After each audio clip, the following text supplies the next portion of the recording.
Ja, goedenavond. Ja, ik stond hier met W3. Jullie zijn vandaag al best even op pad, of niet? Ja, we zijn vanmorgen om 9:30 begonnen.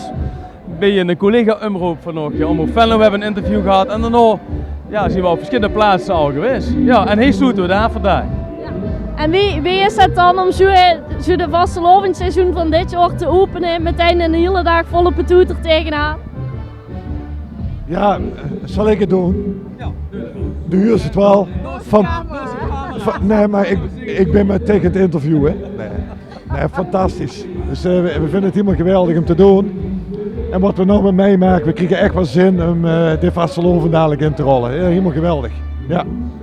En als je stem te huren, weet ze ook inderdaad wie het is en moet het niks weer in één keer de ganse tijd zingen te zien. Want dat is iets toch spieren en die hebben ze weer, die moesten eigenlijk wel even weer draaien. En daar geeft ze gelijk vol gas tegenaan. Dat is ook het enthousiasme natuurlijk. Maar het is ook wel vermoeid, maar ook wel zo leuk. Echt leuk. Ja, ik geloof dat jullie er heel veel zin in hebben hier vanavond. Maar ik zie nog ook al een beetje bibberen in de W3-jasjes. Ja.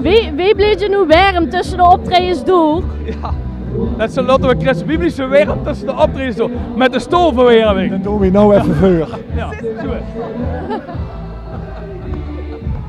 zo blijft ze warm. Maar ik heb het ook koud, hè?